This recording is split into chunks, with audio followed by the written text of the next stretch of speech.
Oh, yeah. Welcome out, y'all. This is the Remix Morning Show. Right here on Black Liberation Media. In case you didn't know, I go by the name of the Ear Doctor, and it's time to bring you that boom bap breakfast. Yes, us. Let's do it right here, y'all. Let's start off with all hosts with the most, Geechee, and Dr. Jared Ball.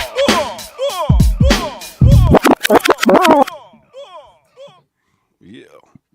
Where's everybody at? There's no fight this morning, so people stayed home. I think Air Doctor ran them all off, man. Oh, me, please. He said, don't bring that shit on my show, bro. Y'all the ones, boy. Y'all are the ones, boy. I just play music. That's my job. Right. As he sips the tea. What's up with this Smurf thing in the background, Jared? What you got going on? Hate a Smurf, man. It's been a hateful morning. That's the hate Smurf. Meanie Smurf. The unofficial theme of the Hate Awards, or logo of the Hate Awards. Yeah, it's already been a long morning for me. So I was like, all right, well, you know. And I'm up here bragging like, man, I just woke up 10 minutes ago. I was like, oh, word, must be nice. Been up hating for hours. Why you hating, man? Why you in such a I'm being hated on this morning. So actually, I wouldn't even say it that way. That's a little bit, I'm just having fun. But there are a couple things I'd be interested in. You sipping that tea real hard in the mic, man. Oh, my bad. We hear every bit of that. Good Lord. I think Jared got some extra ultrasound. I just have working headphones. That's all. I just have working headphones. I got the free ones for the airline. I got the free Delta Airline. Shout out to ZZ. Shout out to ZZ for the free Delta Airline. Nice. She said, I'm leaving this airplane with something. Shit. Can't take y'all anywhere.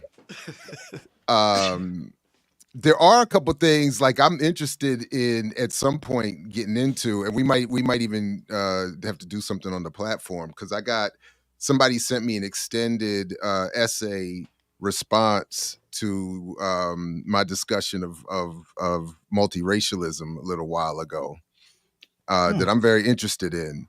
And the thesis is basically that multiracial Black folks have always oppressed monoracial Black folks and need to stop attempting to claim any monoracial identity, because in so doing it suppresses and further represses the monoracial Black community, and that multiracials should cease doing that and identify their own complicity and role. So, and I've always had, I said to them, this is intuitive. The thought is intuitive, and I get it. But I am still looking for more data on that argument.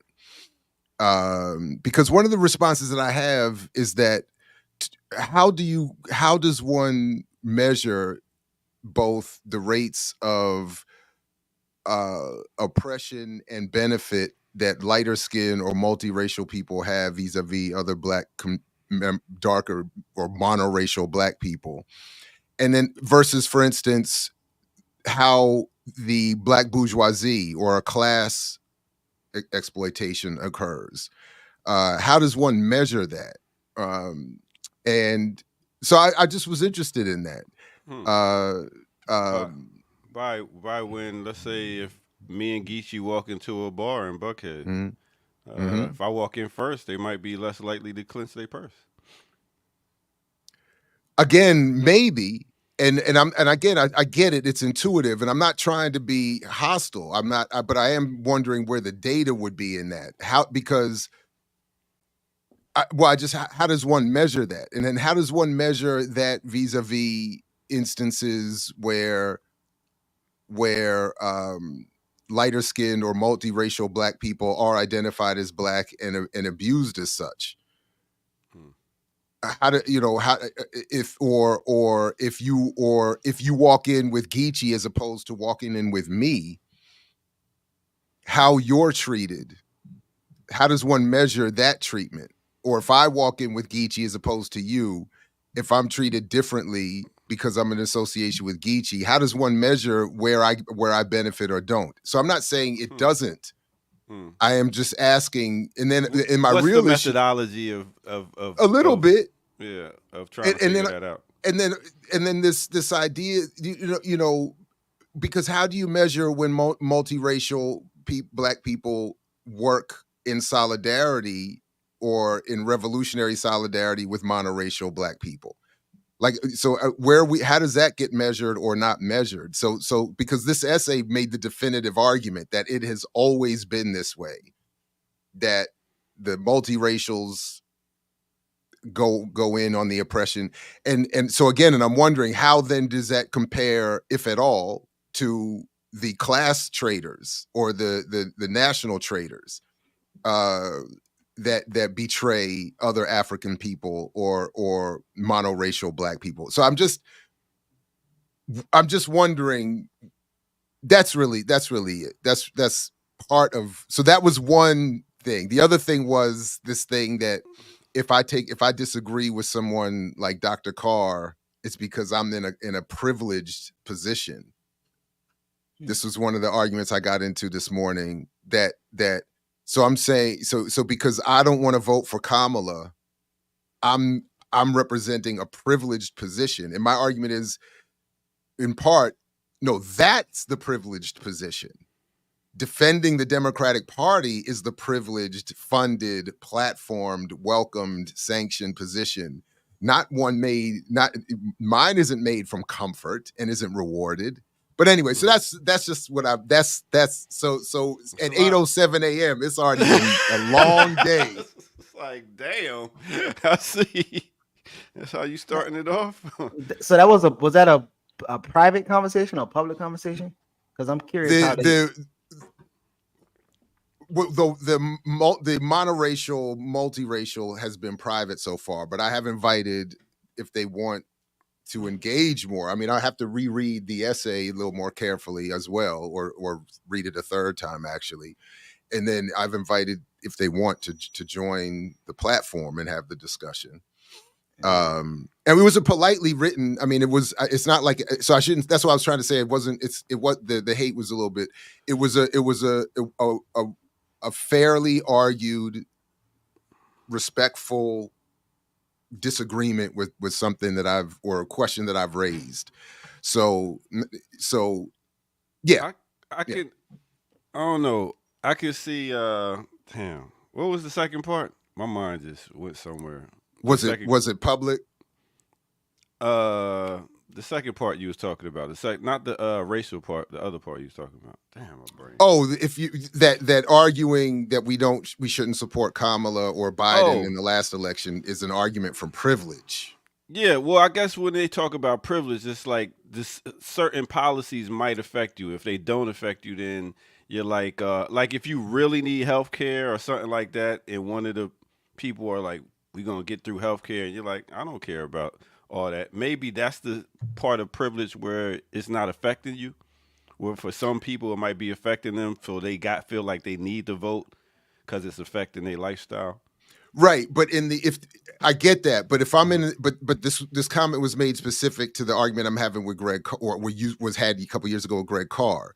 Mm-hmm. So I'm saying, and my point is, he's defending the elevated class argument. It's his class. It's the Black bourgeoisie that benefits from the Democratic Party more than the Black poor. So it's this argument that and he does it well, that he'll pick some isolated policy, or people who will defend the Democrats will pick an isolated policy and say, well, you know, you would deny so and so this little bit of benefit that they would have gotten because they supported that, because Kamala was in office versus Trump. And I'm saying, no. What I'm saying is you benefit. They're not really benefiting. The most who benefit from that are the black bourgeoisie in this case, and those who defend the Democrat. That's the platform sanctioned position. So it also speaks ignorantly to it's not just Jared making this argument from privilege. In this case, it's Jared doing the best he can to represent other ideas and arguments that others have been made. It's not, Jared didn't invent not supporting the Democratic Party.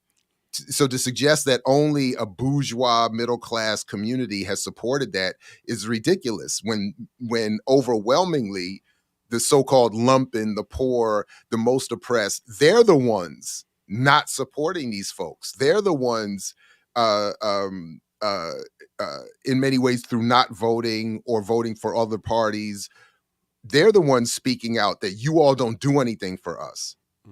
Hey, and real then quick, yeah, Ricky Ryan, you're supposed to be on screen with us.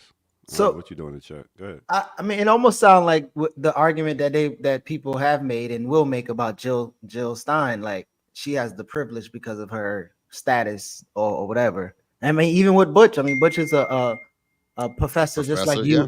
Like you and Greg, well, Dr. Carr, I'm sorry. So yeah, but it's also, there are also poor working class laborers who have long made these arguments that we should not be supporting these parties, that we should not. So this idea that it's only the Du Boisian bourgeoisie that have been saying this, that's part of the point that I'm getting. And the people who usually make that argument are not themselves arguing from a place of non-privilege.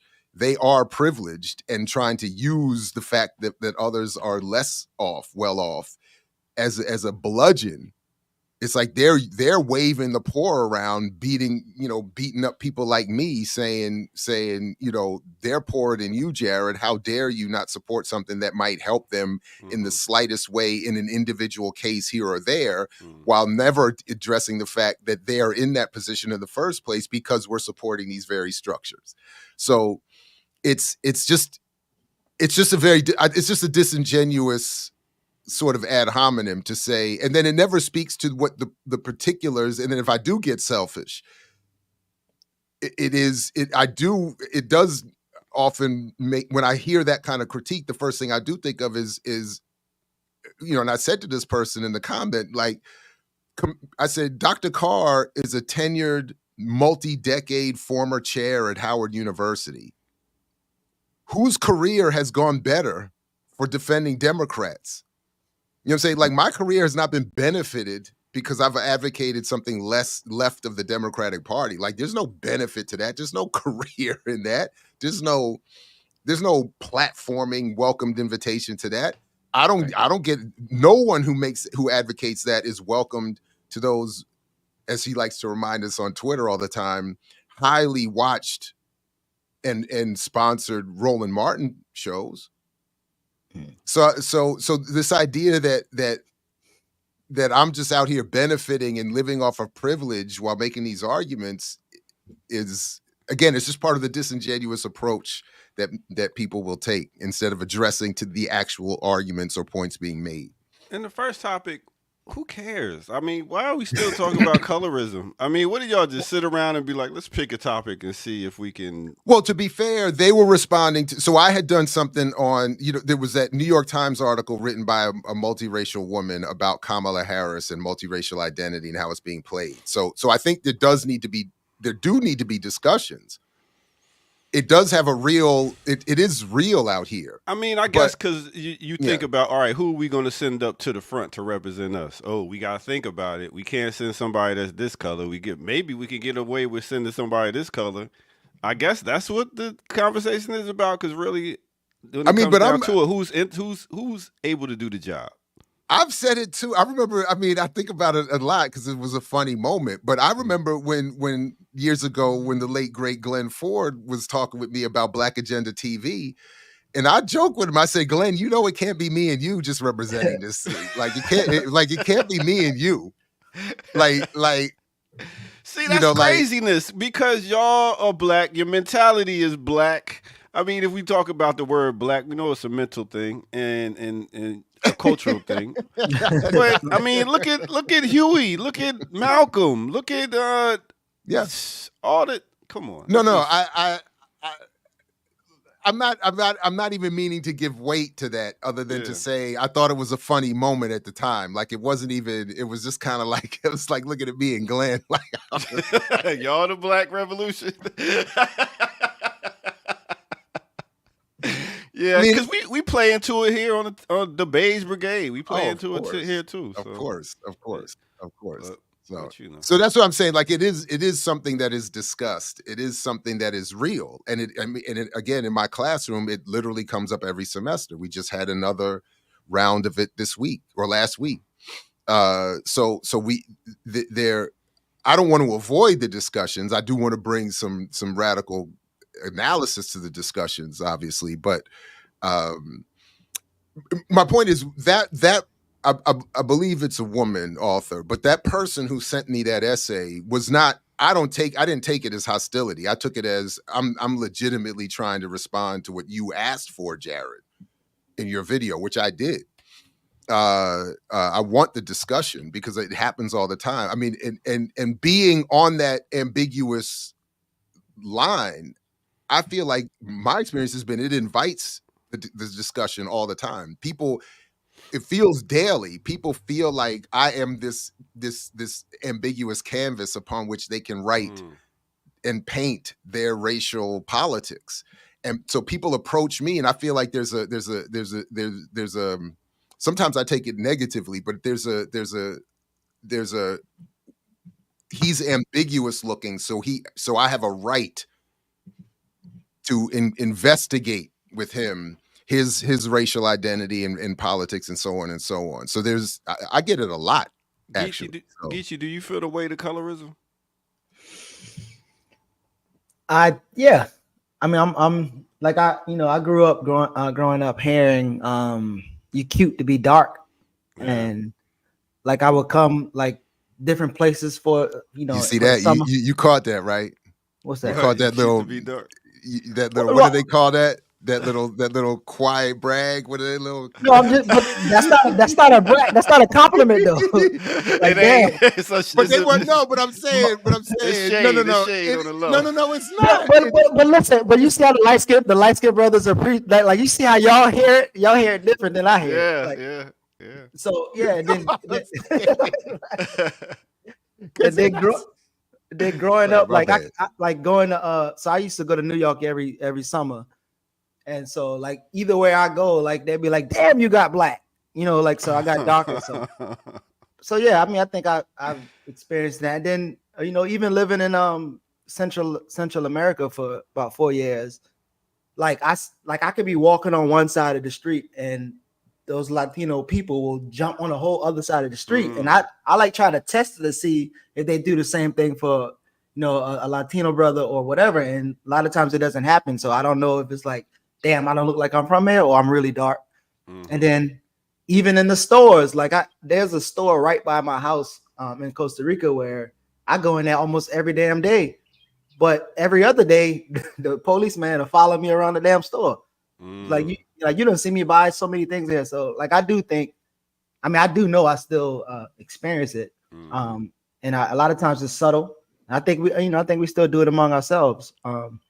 Yeah, and you ain't got that good hair neither. So, I mean, I used to have a good hair, bro. I used to have waves and stuff, man. I think the chat has missed my humor yet again. So I would never argue that I would understand. That's more color. But this idea that I didn't understand that was not okay. Whatever. All right, y'all. All right. Sometimes I just leave my humor at the house. Y'all don't deserve this genius sometimes. Shame on you in the chat for some of what you're saying about me right now. Shame on you. So we supposed to have Ricky Ryan coming on, but BAP has something going on, so she's working today, so she couldn't make it on. So that's true. The convention's this weekend. All right. You going? Y'all going or swinging through? I'm supposed to. I had said I would. I'm going to still try to, but there has been, there's been a slight little issue. Okay. Yeah. And you here in Atlanta, you not going, Geechee? Nah, unless you taking me. Shit. I got work to do. Man, Geechee be in Baltimore in 5 minutes. No, man. You know, them Delta jets ain't working. Damn, you take Delta? You rich. You just missed it. Oh shit! you just missed the plug, literally. Damn. Okay, Delta giving out. I see. I ain't been on Delta and shoo. Whoa. Chill out, man. Them Delta jets ain't working. He got money. Ooh, you got money. We find out. Shit, I only know Frontier and Spirit. What do you mean? Shit, paying $89 for an extra bag. I got a Spirit Connect too, but they be tripping too. They be tripping. They don't work out too well. No, but so Jared, you talked about some color. You talked about class. Erica laced us with a story that we'll get to that even connect to Howard and Spellman, and it's very interesting. Yeah. I did like a deep dive into this guy suing his employer for checking up on him. But can we do a silly first before Ear Doctor you leave? Can we do another semi silly? And Renee, I sent the invite to you too. So I don't want to do this before we slap. This should be before the map. Okay, let's go. You seen this? Oh no. How hard I go for y'all? 18 to 25-year-old black men. They gonna talk public safety, it's about environment, talk about reforms and all that. That's coded for black men, and they need to make sure that we also prosperous. A prosecutor or not, I undoubtedly know that she's considering us as black men, black people, in what she is doing to be president and what she will do as a president. So when y'all hear people say, yeah, when Trump was in office, he did this for us. No, fool, he did it for America. You see what I'm saying? And it wasn't your black America. They not thinking about us. They not thinking about the humanity of us. Like, because we obviously been dealing with a lot of health issues. That's systemic too, to be honest. Like when you get down to it, like the foods that we got in our neighborhoods and the things that we got access to, shit is systemic, bro. And like I told y'all before, you know, it don't cost you much to vote, but it can cost you a lot by not voting. Just to be honest, Common ain't never had no damn sense, ever. He's always been pretty lame, even when he was dating Angela Rye. I was hoping, I forgot Kamau wasn't going to be here today. I was hoping he was going to be here today because I wanted to blame Kamau because Kamau and them MXG folks had Common for a second and couldn't maintain the politics. Remember Common was rocking with them in the Black August, and that's why he went to Cuba, and that's why he met Asada and did the song about Asada because of all of that work and fronted for a minute like he was going to be on this side of the barricade, and now he's doing TD Jake's book, promotional Common girl in books media. He can't be out here not representing the black woman. And what was he saying? Because she was a prosecutor, she's specifically doing things for black people. I didn't even get that part. He said even though she's a prosecutor. Mm-hmm. Oh, even though. Okay, all right. Yeah. He ain't say nothing too bad. It's just like still. He's still common. It's still common. And he did that song with Lauryn Hill, one of the most beautiful songs in hip hop history, one of the most powerful songs. Yeah. With that Stevie Wonder sample. That was that was so he fronted like he was on the way and then got sidetracked. Got caught out there. So anyway, I just thought that was different women in your life would change your mind state. I'm just saying. I don't know if that rivals Obama's berating of black men. I wonder if Common is now. No, it's not as bad as that. It's not that. No, but on some levels, I do actually think it's worse because he's presenting. I'm with you. I have a systemic radical analysis, but the conclusion is go vote for Kamala. So that part, in that way, it makes it more insidious than Obama just standing there chastising people, you know. But you know, that was not a good look, Obama, I must say. All right, so I guess we go ahead and get some news. Y'all know, I gotta be out of here around 9ish. oh wow. I got actually is Morehouse Spelman homecoming. I'm renting some speakers and stuff, so I got to take them out there to the campus. So Morehouse and Spelman, they do a unified homecoming. Yep. Okay, that makes sense. Spelman is the cheerleaders for the Morehouse sports team. All right. Morehouse might be the cheerleaders Really? for Spelman. See why you got see that? I'm just saying. You know what I mean? Like, you ain't been to Morehouse in a while. I mean, they're right across the street. Chill out. I'm just saying. We'll continue. The main good jokes. The main good jokes. The main good jokes. I mean, why do ladies got to be cheerleaders for the guys? Can the guys be cheerleading for the ladies? All right. So we're going to go ahead. They do. Exactly. Some of the best ones are in Kentucky. No, that's true. But I don't think you meant it like that. But we'll keep moving. See, that's the whole thing. You never know how I meant it. I just leave it up. No, we always know how you mean it. That's never a question. We always know what you mean. No, not at all. All right, we're going to take a quick break right here on the Remix Morning Show. I'm going to bring you some more Boom Bap Breakfast right after this mental health break. Let's get it.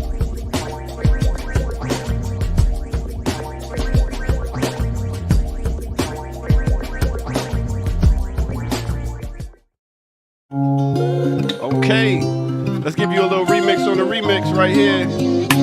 Y'all know how we do it. I'ma tell you this one time. Boy, I want you to be mine. Can I come see you now? Can I lay with you outside? Can I touch your lips with mine? 'Cause I need you now.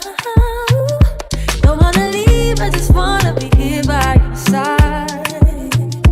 You make me feel, I believe that we in paradise. 'Cause I don't feel the ground. No, I don't feel the ground. But I'm feeling right. I tell you what it's all about. Just making me feel this way. It's kinda like whoa,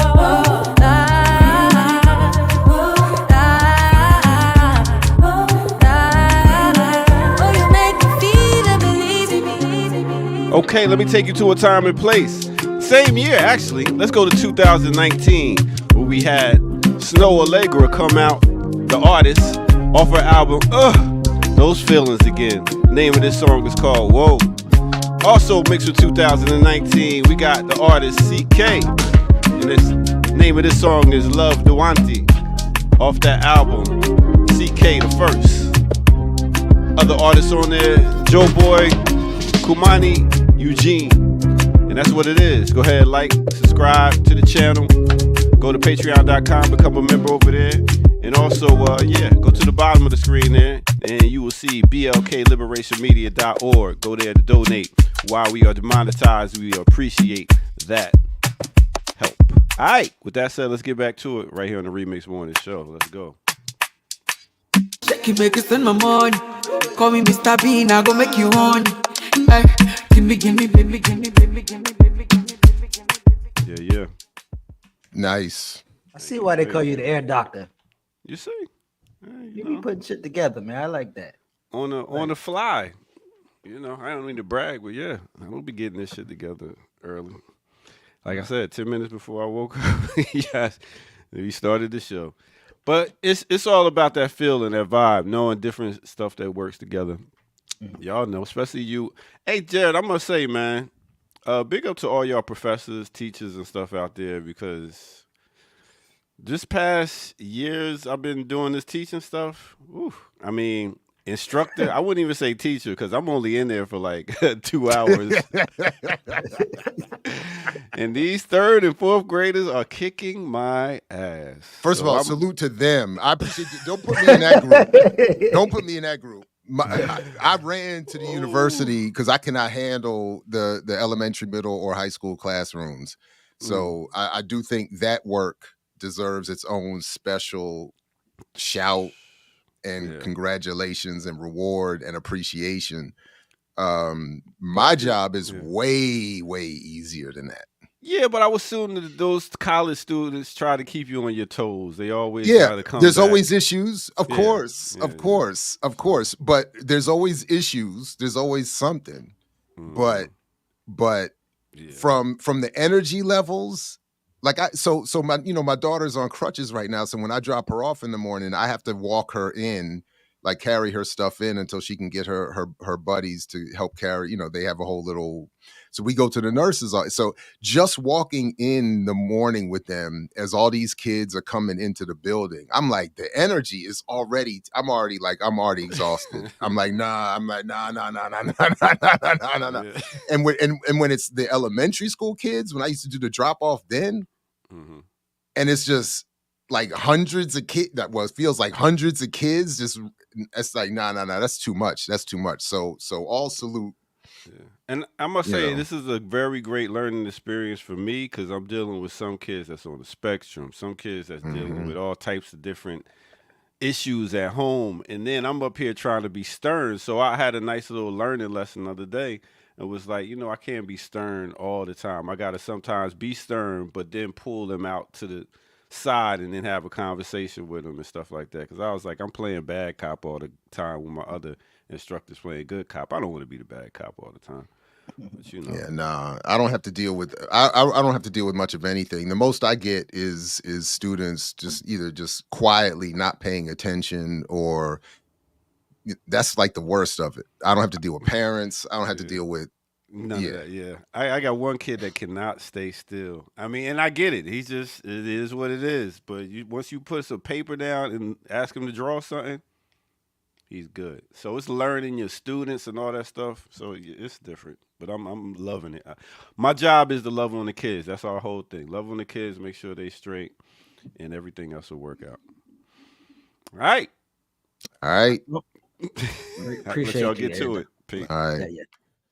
All right, everybody. Remix Morning Show. Jared and Geechee holding it down this Friday morning. Welcome, everybody. Make sure you do all the things Ear Doctor was just saying regarding supporting the platform. And let's slap the map, man. Erica laced us. Let's go. Let's slap it.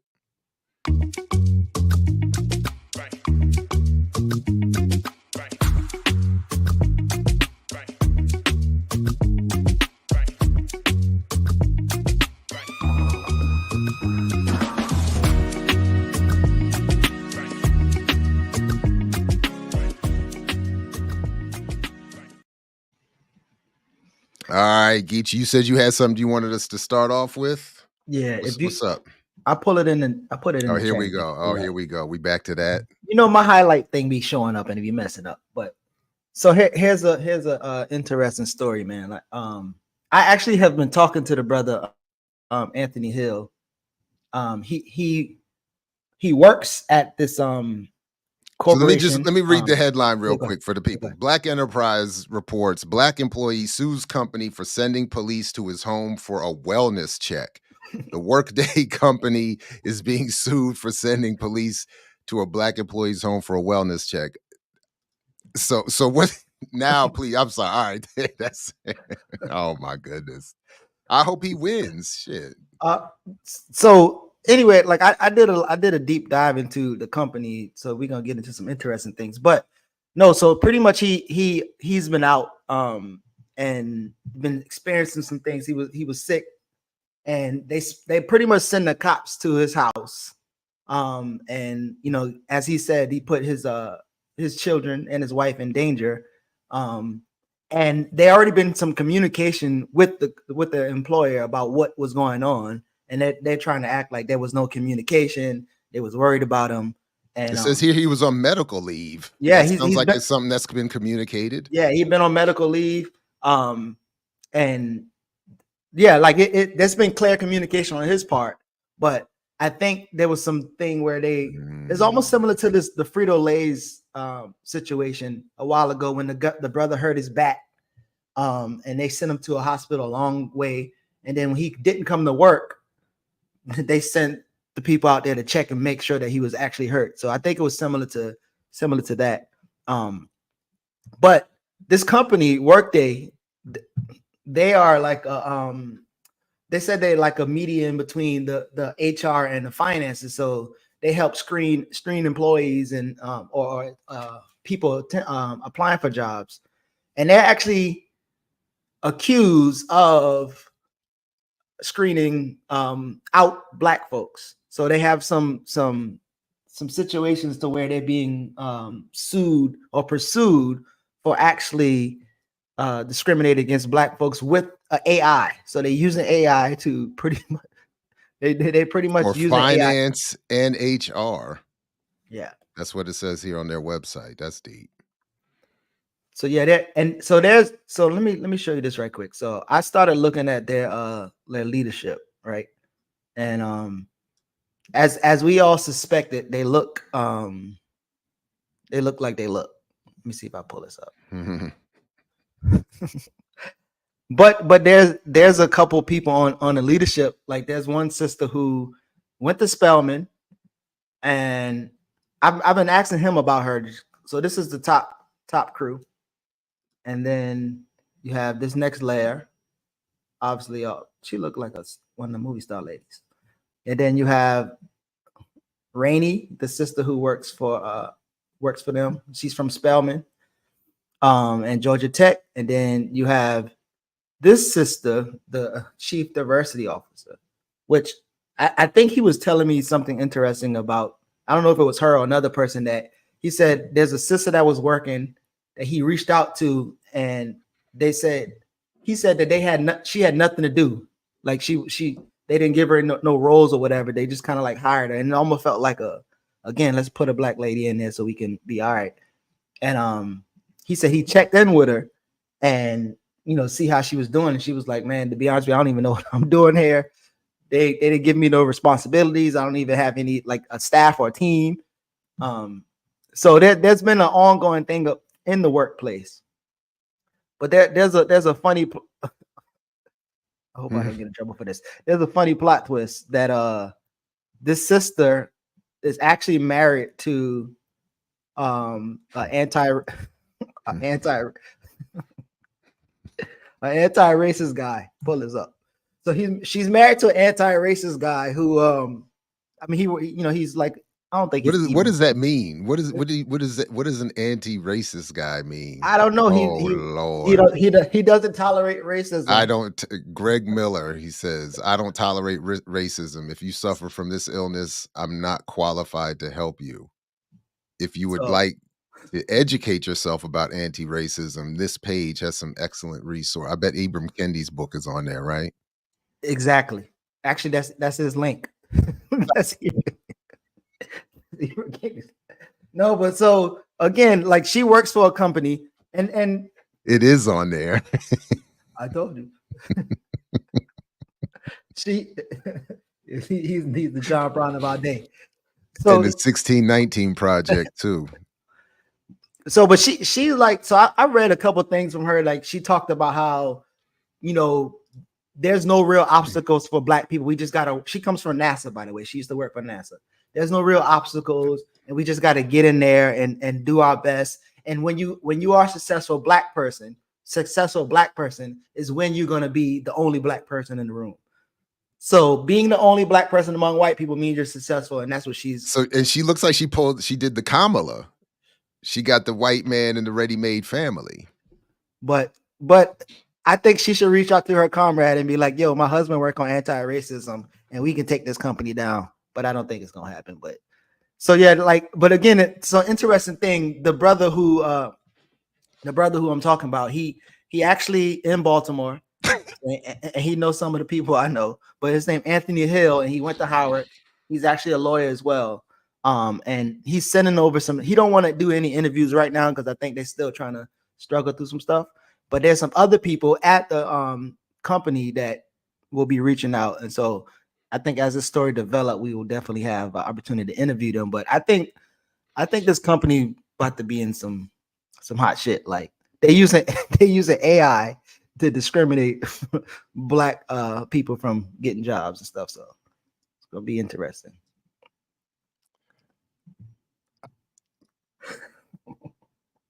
The only thing I would say is that first of all, the idea that again, new technology does not change social relationships. It enhances them. So AI is not going to help people rid the world of whiteness or white supremacy. It's not going to do that. And of course, if the people who create the algorithms, again, they're not autonomous in the sense that they have no engineering to them, that they're not self-created in that, and they're not evolving their own ideology. So the AI is going to reflect the ideology of its creators and the environment it's working in. So it's yeah. Zenzi said, "My ass went to Howard." What does that have to do with anything? I don't know. Well, we started talking about Howard earlier, and I was saying that we had a story that connected to Howard and mono racism or whatever. Howard, Kamala Harris, class. So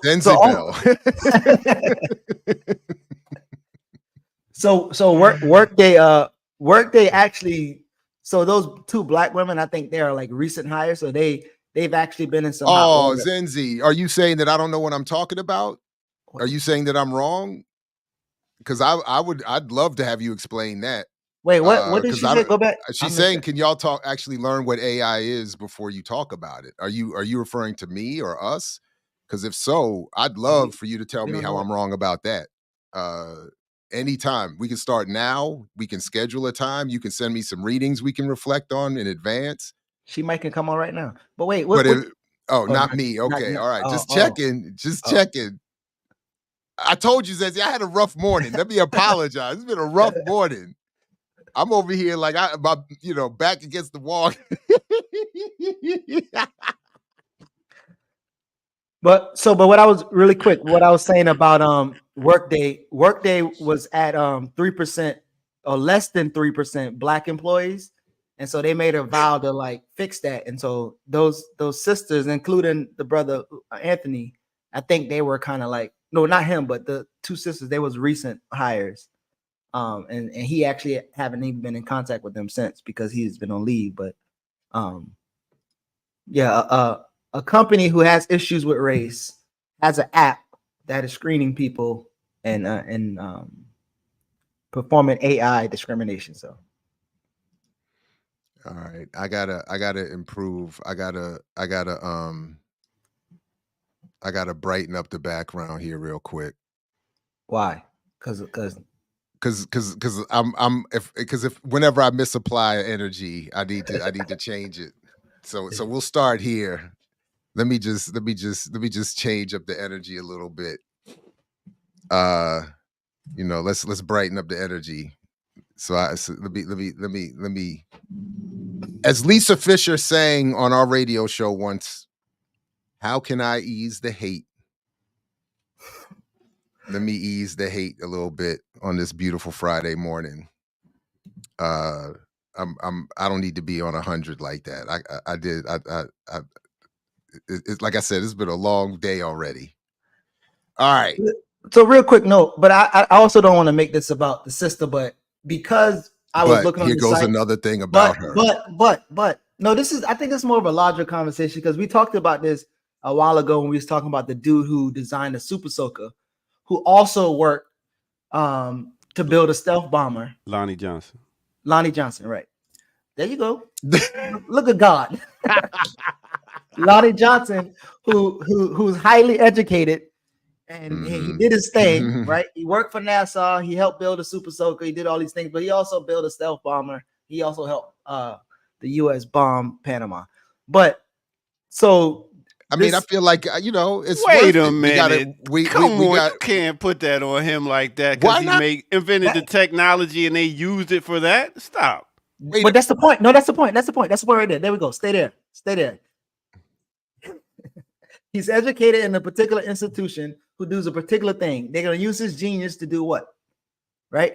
It's kind of the same thing here. So this sister has been. But I take a different perspective of that. I'm saying it's worth it. If we get the Super Soaker, whatever he got to do to destroy the world is worth it. What's the problem? What are you talking about? I don't know. I felt like I thought that's where we were going. No, definitely not. Oh, my bad. All right. So since she was 7, she always grew up. She grew up knowing that she was going to be an electrical engineer. Her parents obviously did similar work, and in so much that they said that when she was a young person, a young baby, and they had 2 bicycles, their daughters, they gave her bike unassembled so she could put it together. So she kind of always knew she was going to be in this engineering, whatever. But this And is again- an inspiring quote, though, Geechee. What is it? Let me hear. Being a woman of color in leadership is only an obstacle if you make it an obstacle. That's what I Get said. past feelings and just work, because good people rise to the top in time. Be persistent and continue, because when you're very successful, you may be the only one there too. Yeah, she the only one in. So again, that was a quote from what I was saying earlier, where she said this a couple times at different places on interviews or whatever, but more so of saying that her being in the space, a room full of white folks, is indicative of her success. And if you work really hard, we'll get there. But again, she's working for a company who is sending the police to black men's house for wellness check. She's working for a company. Oh, right. That's the connection. Yeah, she's screening. She's helped building technology to screen black employees and push them aside and hire white. Like, so again, as smart, as beautiful as you can be, you can use your energy in the institutions, and they're going to use your gifts to dominate other people. So yes, Air Doctor, him helping building the stealth bomber to blow up some people in Panama ain't it, brother. Did he build it, or did he build the technology? And that's like when the Asians was using gunpowder for firecrackers, and then the Europeans got the same gunpowder. No, that's not the same thing. And they guns. No. So that's cute, but that's not the same thing. Having someone take what you've invented for your own purposes and repurpose it for theirs is not the same as being hired to work for somebody to build for them what they want, and then having it be used as they intended it. Get past your feelings, Air Doctor. Just work. That's the real important lesson. There's only obstacles if you let them be obstacles. So, don't let it be an obstacle. And when that bomb is dropping on your, just don't let it be an obstacle. Don't fall for the okie doke. We got shots in the chat room. I just thought I'd come on and shoot. Oh Lord! I'm over here trying to. The grass is greener on Jared's side. You know what I'm saying? Come over here, brother. That energy done moved around now. Niggas want to throw shots. All right, so let's go. We got another one up here. Ear Doctor probably cuddlier than Mike with the pigs. Oh, that's wait a minute. Wow, where did that even come from? Slow down. So this is a better one. See, I didn't know my internship at Lockheed Martin would be used for that. Like, God, I didn't know they blowing niggas up. My bad. Hey. See. I'm just trying to get the bag, shorty. Hey. Anyway. I'm trying 2 Fs. I'm trying to climb to that higher vibration. Ear Doctor down there like, nah, energy move. Pulling Get back down here. Pulling you back down. First of all, I got an uncle I never met that got killed by the police, so I don't fuck with the police. How about that? Damn. I never have.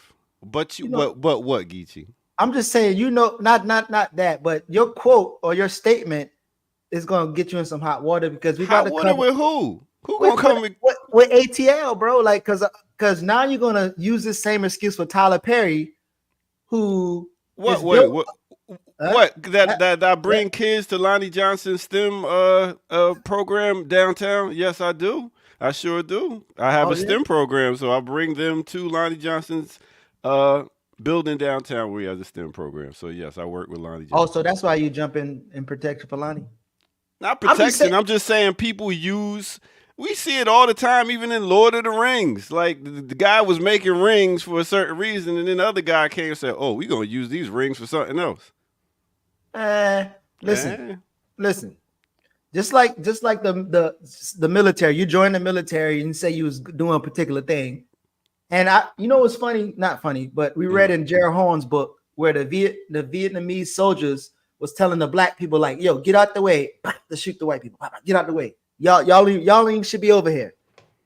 Now, those brothers who sign up and sisters who sign up, maybe they didn't, maybe they did know, but I don't want to hear that. Oh, like you ain't know, like they just use it for bad. Like Kai just said, you have to understand what you're doing and why you're doing it. And if you don't do that, then obviously you responsible. Now you become complicit. So I'm not sure that's another conflation that I'm offended by.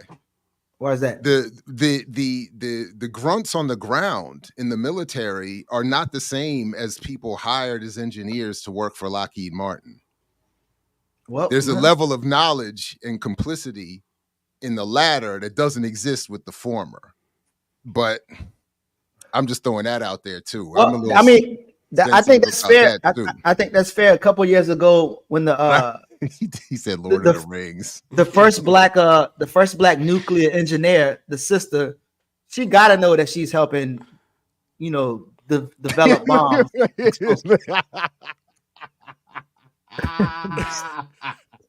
What does that mean? Hold on, you gotta read it. It's hilarious. That story was on page 873 of Dr. Horn's book. That's an inside. Stop. That's an inside. That's a chat conversation. Oh, see, right now. It's hilarious. Hiram is hilarious. Hiram. See, I'm outside. I don't even get that one. No, that's a group chat. Woo! Okay. Oh my goodness. Yeah, Hiram is a mess. I agree. I need to stop. How you put Hiram on timeout? How you put him on time? What's the click? What you gotta click? No, but what I was about to say. So we about to get into a story too with Tyler Perry building a fake White House, filmmaker of our time. A fake White House, and now the Secret Service and CIA and all these people have to train there because their training facilities are trash supposedly. And so Tyler Perry's work is gonna make it even harder for us to stop cop cities and stop the militarization of the cops.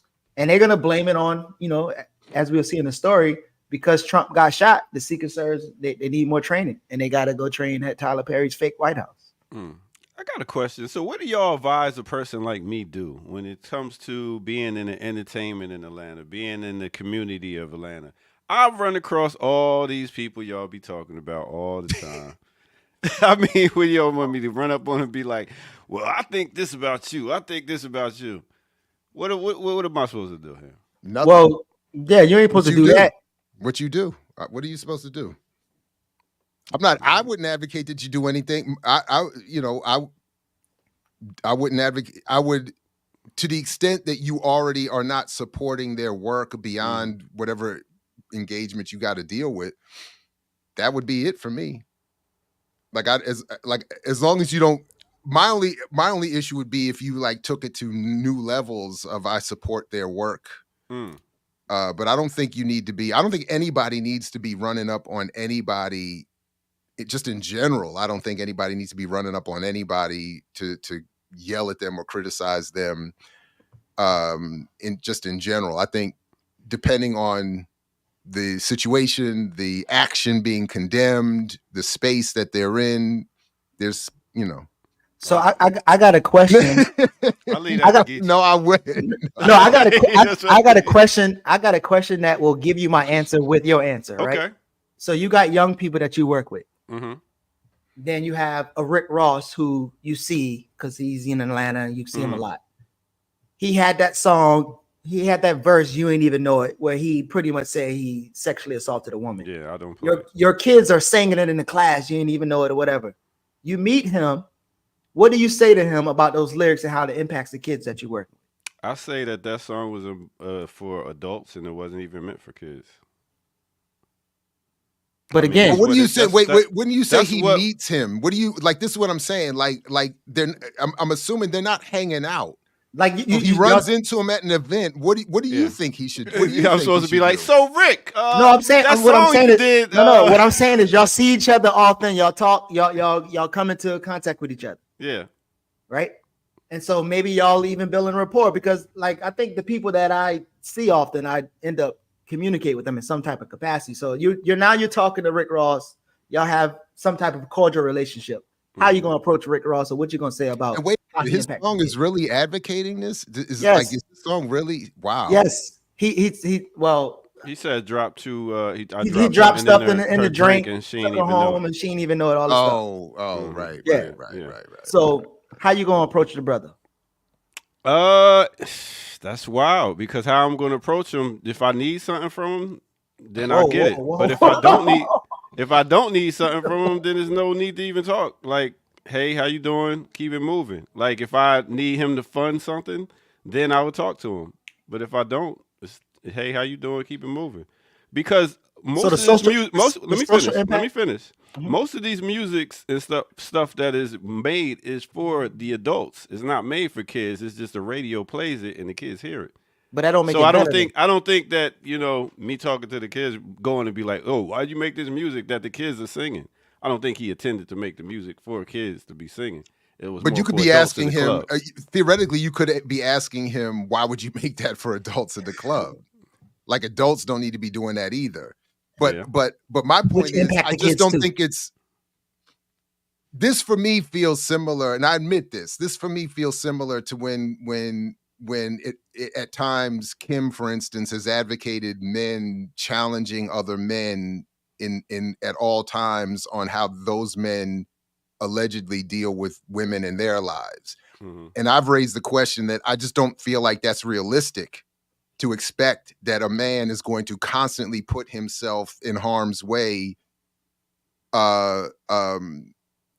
It's just not realistic. So I don't think it's realistic to expect men just in general to be out here policing other men in every instance and every moment where their own safety and the safety of others could be challenged. So like, I don't think in those spaces it would be, I don't think it's on Ear Doctor to run up on Rick Ross at a public event and say that song you made about SA is ridiculous.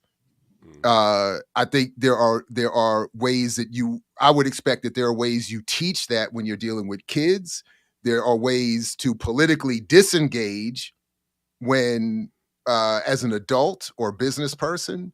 And then I think if there are other levels of relationship or potential engagement, that then an increase in either the break or the hostility towards that behavior, if that makes sense. Because But if I run up on the mayor, Andre, first thing we're going to talk about is, oh, man, y'all remember we was doing the podcast together? You used to come to the pizza place. We used to have a relationship and cool. I'm not going to run up and be like, yo, man, that shit with the police show? What will happen is if he asked me to DJ something for like a police convention, then I had the conversation like, yo, man, I don't support them motherfuckers. And that's what it is. But other than that, yeah, I have relationships with a lot of these different people for different reasons before they did certain things they did. Well, you answer your question. So in a way, there's a time and place for everything. Time and place. There you go. But also, if you don't fuck with them, you don't fuck with them, and you can tell them that. Pretty much. And even the money might not even be good at that point. you put the link in the wrong chat. Oh, my bad, y'all. I ain't put the. You have to check it too.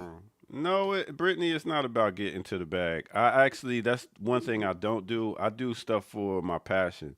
If I'm passionate about something, money's gonna come, and that's how I always live my life. I've been very broke, damn near sleeping on people's floors, but I always pursued my passion, and money and stuff came. So it's not the bag. All right. You was about to sing some Life Jenna just now. You didn't go. Nah, it's that's a big topic because a lot of people are chasing the bag, and then some people are chasing their passion, and it might take a little longer to get to the bag if you just, But Are they chasing the bag, or are they chasing what comes with But I the mean, bag? you did say if you need him to fund something, you blah blah blah blah blah blah blah. So, but I don't.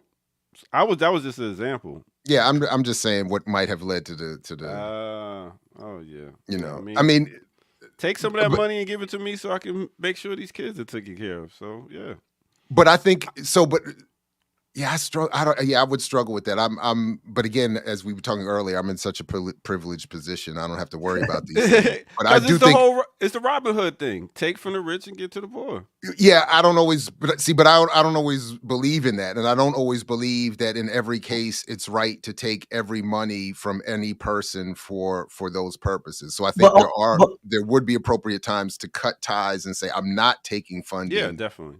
But also remember the context. So I got to say this too. So also remember the context of taking money and giving it to the kids normally comes in programmatic stuff. So the kids not actually getting the money. The contractors get the money. So you might get the money. You might bring in another person, get the money. You might buy food or whatever. And then on the other flip, something wild. So I remember in Baltimore City, when I used to try to work with the school system, you do a job and you have to wait 3 months to get paid, right?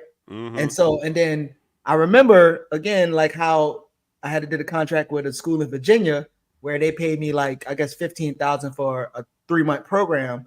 And then the lady was telling me like, well, we actually paid this white man $25,000 for 4 hours as a workshop. And I was like, oh. And so in Baltimore, it's designed to where if you're an entrepreneur, you're trying to work, like you Black people with not money, they can't afford to wait for 3 months, right? But here in Atlanta, I heard that they have grants that you have to show them a percentage that you have. And if you don't, then you have to put up collateral to get the grant.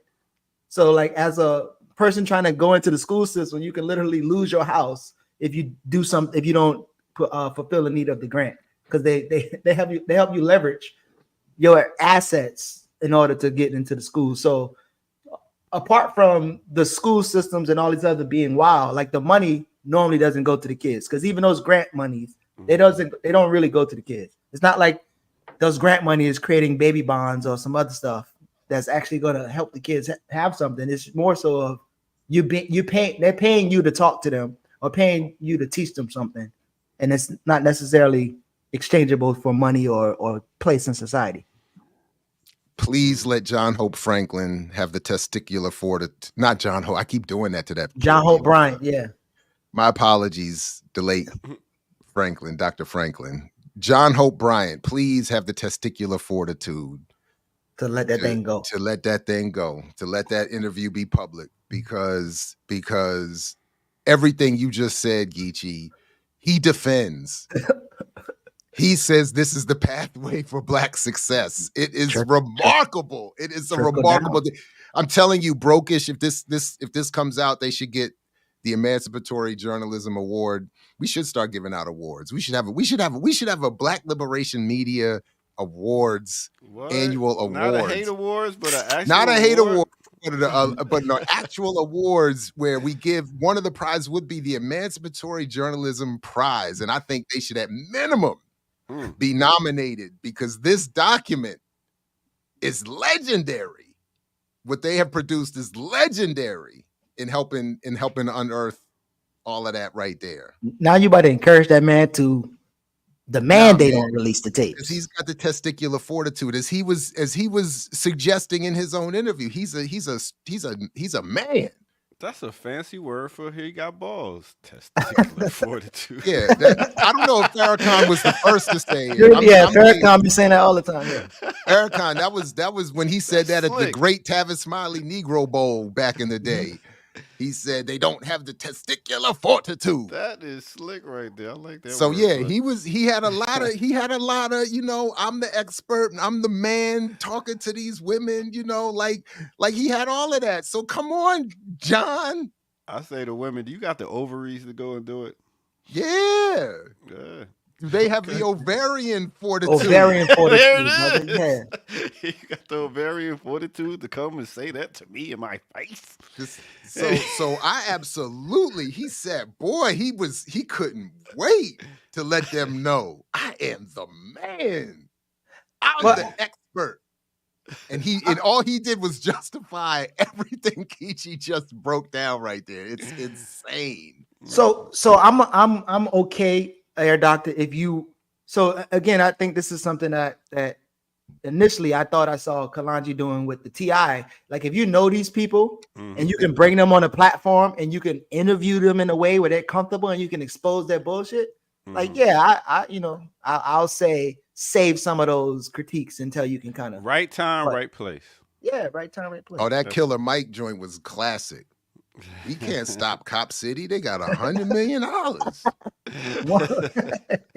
Yeah, so I think that's a. I feel like I interviewed somebody recently and that happened. But yeah, no, I think that's a good thing. If you can get those type of people very comfortable to, spill the beans, as they call it, investigative journalism, and just let them lay it out. I'll work on that. So, do we need a break before I leave? Or y'all good? Yeah, KJ Sakuma said we do. Oh, okay. That says it's right here. Y'all need a break. We'll come back with some Tyler Perry. Look at all this production going on in the chat room. Boy. The chat is never wrong, Ear Doctor. 100%. 100%. Right. Well, let's get right to our break right here on the Remix Morning Show. Let's go.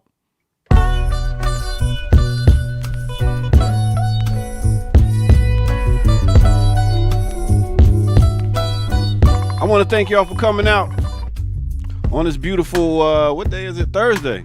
It is October the 25th. It's Scorpio season, y'all. That's right. It's our season, in case y'all didn't know. So y'all get ready for a whole lot of unfiltered stuff coming out of people's mouths. That's Scorpios.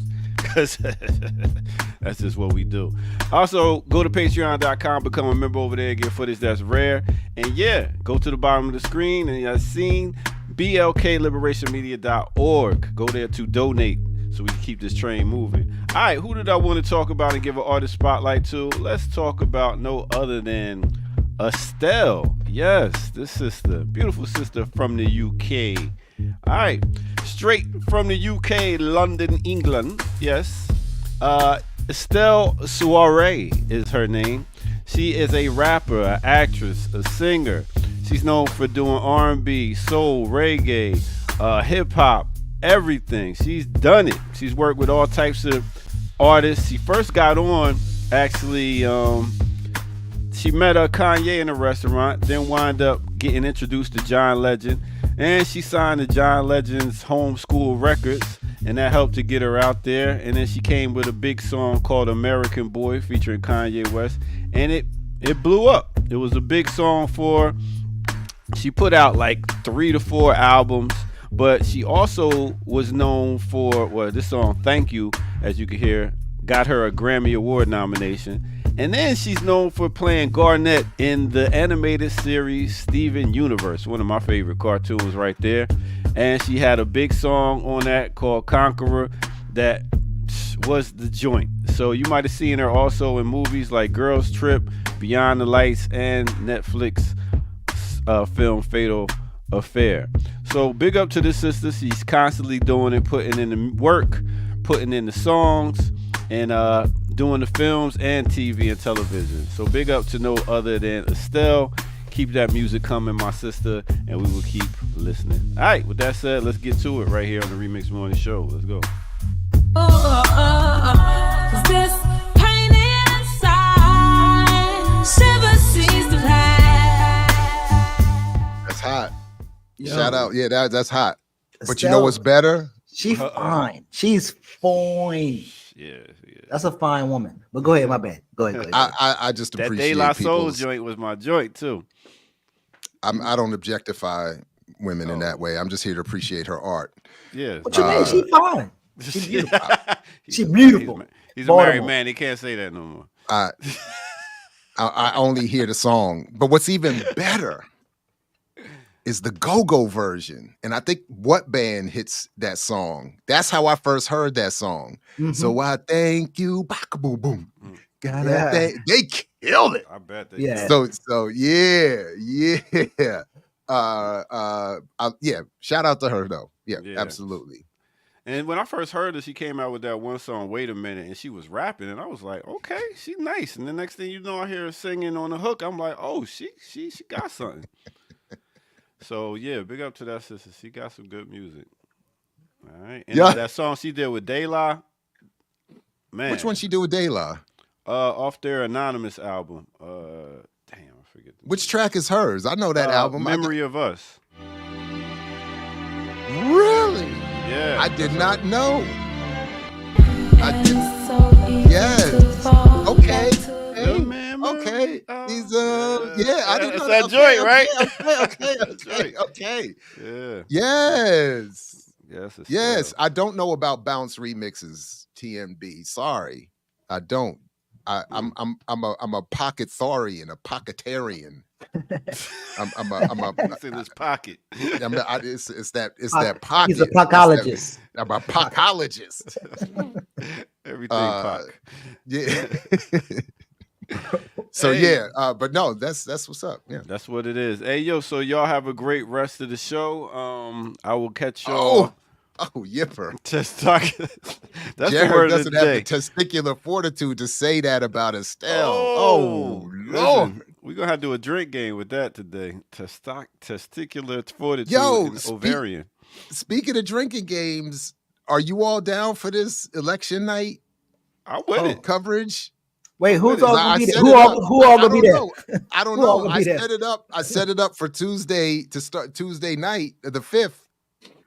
But I don't know who's going to be there. I asked about it on the air yesterday. Kamau, I think, was interested. Ear Doctor's interested. Yeah. I love the idea. Yeah. Angela Walker says yes. We got to Let's come do up it. with words that they'll say that make us drink, like certain words that you know that they're gonna say, like black jobs. Or what about because I'm thinking we're going to be watching or following some of the coverage, right? Or Yeah. we are the coverage, but we're going to be following some of what people are saying. So it might be, if it's like what is it? Border states. Joy. Mhm. Joy, yes. We can't- We're gonna have to sip carefully off of that. Then we're gonna be Freedoms. freedom. Oh my In goodness. pain. Yeah. Or if they say border states or Mm. electoral college. Our absolutely worst president. You know, Trump's gonna hit that at least 5 times. So All right. So All right. so we'll see. So the stream is set up. And I'm happy, because I know, there's some thumbnail authoritarians around here. So feel Ooh. free to update the thumbnail. I just You wanted got to it. get it set up.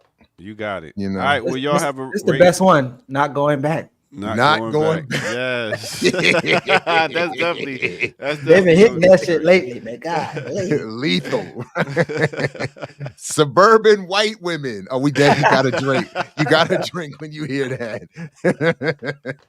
Oh, fascism's another good one. no, this is not a good one. We will be tore up. The American oh my people. Yeah, goodness. forget about it. All of these are going to have us, or maybe we can come up with like a bingo thing too. We could do like so if it's not drink for every time, but it's like a bingo card. So Somebody that way, say drink or toke. Yeah, that would be great. drink or toke, whatever, whatever you're, All right, fellas. imbibe of I choice. got to get out of here. So thank All y'all right. for tuning in. Everybody continue to tune in and make sure y'all watch all the shows coming on this weekend. Tomorrow we got Saturdays with Renee. I believe tonight we got Darker Than Blue. Sundays, we'll see. Other than that, listen. We'll see. But other than that, stay tuned, hit that like button, subscribe, and have a great 420. All right, thanks here, Doctor. All right, 420. What happened to 420? The exact number of viewers. Right. Yeah, So make sure we have 420 likes at a minimum. Maybe. Mm. Hey man, click this this Tyler Perry crazy link, man. Shout out to Best movie maker of our film of our generation. Secret Service trained at Mock White House that Hollywood producer Tyler Perry built as stage. So did he build it for them? Am I playing So, some of this? it's I don't know. I don't think so, but it kind of looks like it because they was, talking about this for a while, like they needed and they was going to redirect funds to some type of training facility. And then when they built it, when he built it, they was like I guess one of the leaders, the white ladies, went down there to test it out and see if it was sufficient, and they end up, So you saying he trained. should have told them no?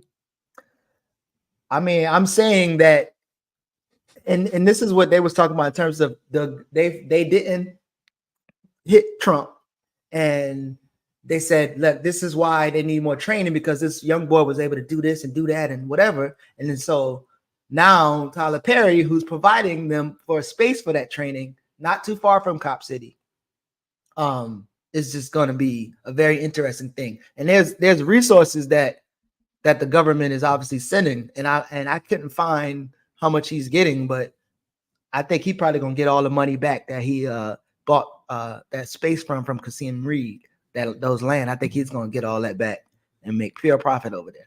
So $3 billion went to the Secret Service of 78, which has 7,800 employees. Mhm. And they can't figure out a way with all that money to train a few thousand people how to protect one man. You got one job. Well, they say they can't train them at the White House because it's a place of residence. It's a place. I know, of but you events, got a $3 museum. billion. You got $3 billion. So, but I guess you could use that to pay Tyler. How much did he get for it? That I couldn't find that. I don't think that he ain't gonna get all that. He's gonna probably get over close to 100 million, 300 million, something like that. He gonna get the money. You think they gave him that much money? They've been training. They've been training there, and when you train there, that means you can't film there. So I'm pretty sure he gets some bread. Right. I'm pretty sure he gets some bread. But not that much. His movies don't make that much money. No, not the movies. Actually, for the training. I don't know. No, what I'm saying, but you're saying because he can't film because they're training. So the idea would be that he needs to be compensated for money lost for what would have been filmed. Also, and I'm just making a joke about that. But I don't know how well his films do or don't do. I mean, he got Netflix money, so I don't think he's doing too bad. But even I saw every one made up until that time we wrote that paper in the mid 2000s, which was just brutal. But so when I was reading on the story, it was talking about, again, it was highlighting a lot of the attempted assassination for Trump, but then it made me made me remember that then the man died, the Cheeto white man died at the attack. Like there was somebody who died there, who got shot. And honestly, I don't remember, but I think you were right. Something like that. But nobody like talks about it. Like it's just kind of like he, and I watched the video of his daughter, and I started thinking, the conspiracy theory. It just felt like a crisis actor, but Now you sound like Alex Jones. I'm just saying that's what I thought that's what I thought was going on. I was actually gonna answer this question from Anthony that I think somewhat relates to Tyler Perry getting a bag from the Secret Service. Dr. Ball, I agree with you, but while we free ourselves from this capitalism, how do we meet the next generation who are into making money, be it good or bad? So again, my point with all of this, including the criticism of John Hope Bryant, isn't necessarily a pursuit of an income to survive or money to survive. It's the arguments being made in defense of that chastise poor people for being poor and suggest that capitalism can be worked to save us. Mm-hmm. To me, it's, and I know this, I've said this in the past to be, in classrooms included, to be hyperbolic, to be provocative on purpose, but I think I really do mean it 100%. That I think the damage that the Bryants of the world do in promoting this messaging is worse than certainly the average so-called criminal in pursuit of their criminal activity on the low causes for the community or for the world. In other words, yes, people doing criminal activity hurts people and causes pain and this and that, but I think the overall damage is worse from these promoters and the propagators of this mythology. That I think actually causes more pain in the community and in the world than so that's really what I mean by that. I'm certainly not saying do anything you can to get money. I'm certainly not saying all criminal activity is so-called criminal or justified.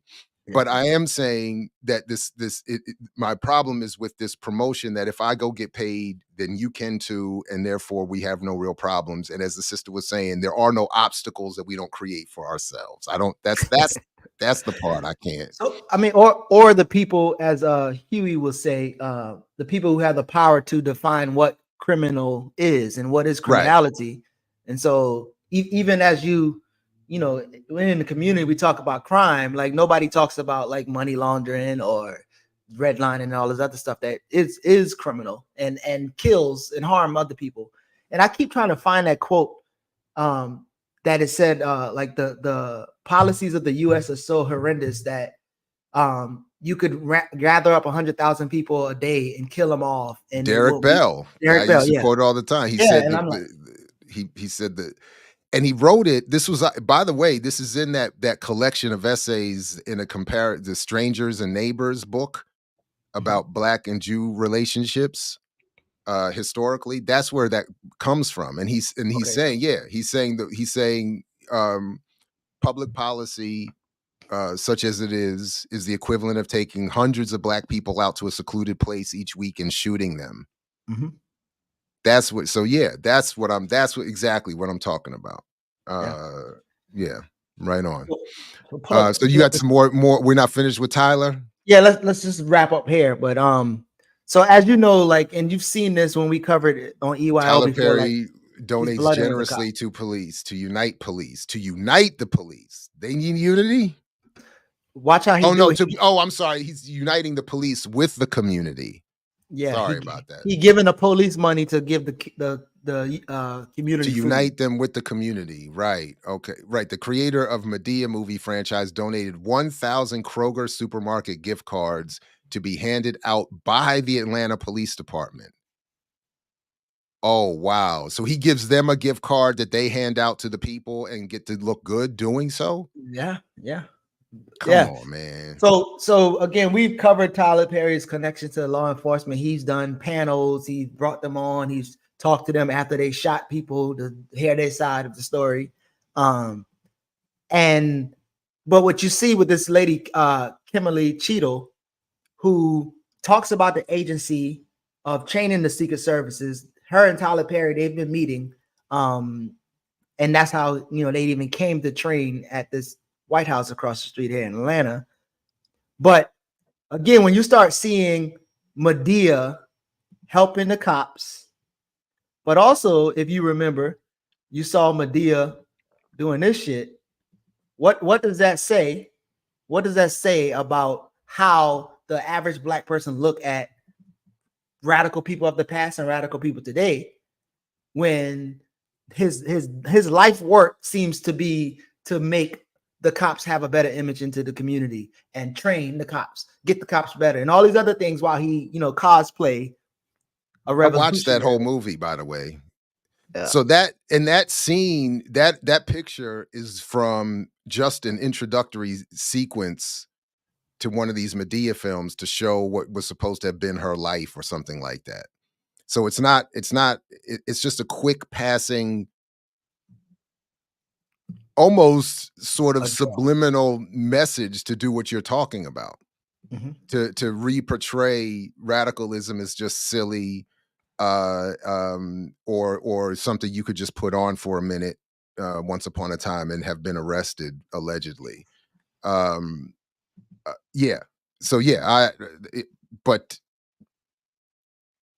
Wow. But there's also hold on, I'm trying to skip this thing. There's also this thing of like, I'm gonna play this little clip of so the Corey guy who got killed at the Trump rally or whatever.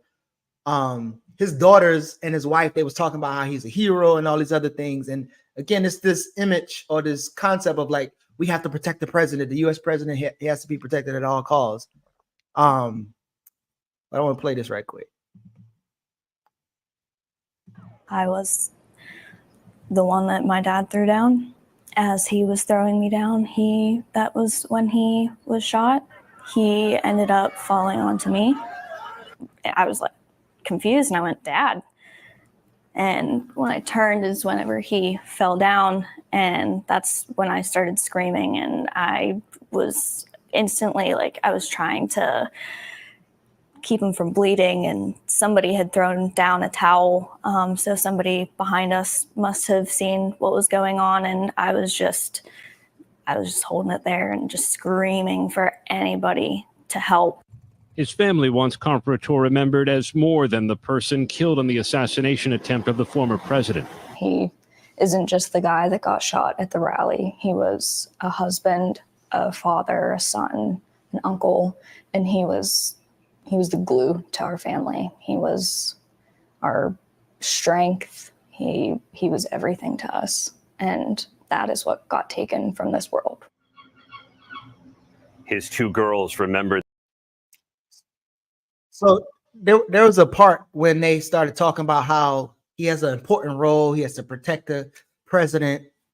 And I wish Ricky was here to have her experience. But a couple years ago when we was at the revolutionary celebration in Nicaragua, and I remember it was tons and tons of people there. The president's like physically there. We can touch them.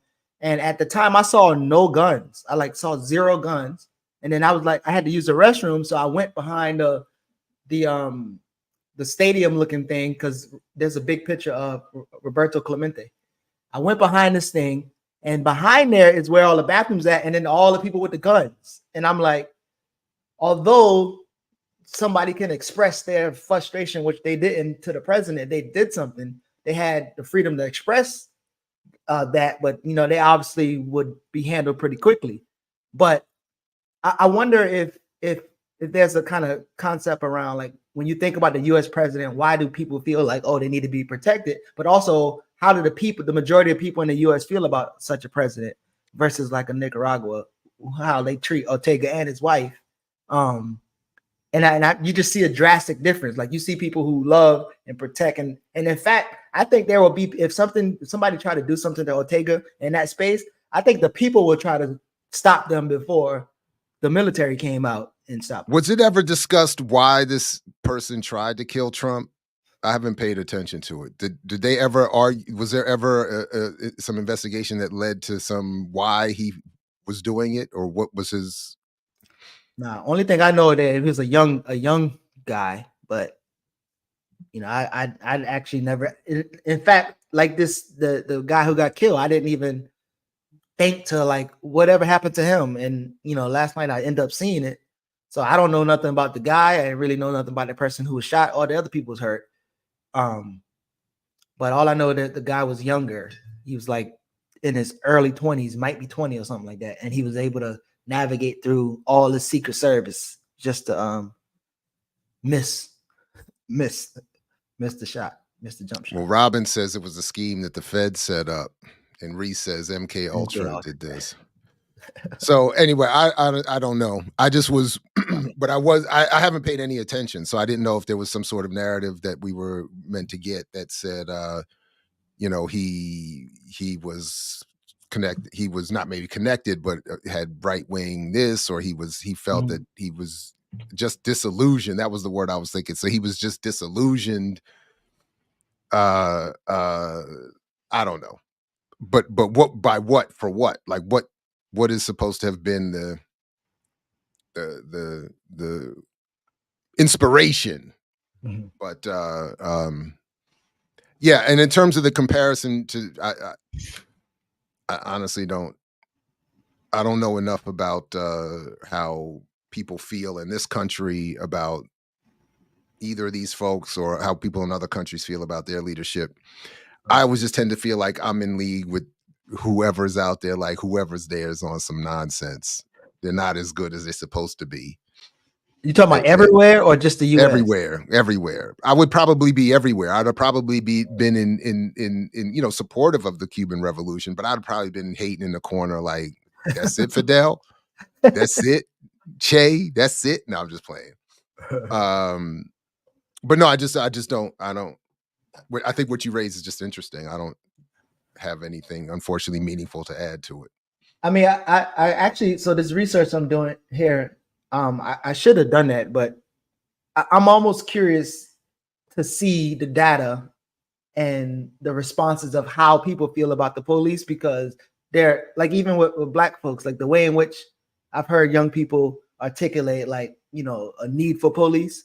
Like I was doing a survey yesterday and the brother was saying something about the lack of policing. And I'm like, I didn't go much into it because it wasn't where we were going.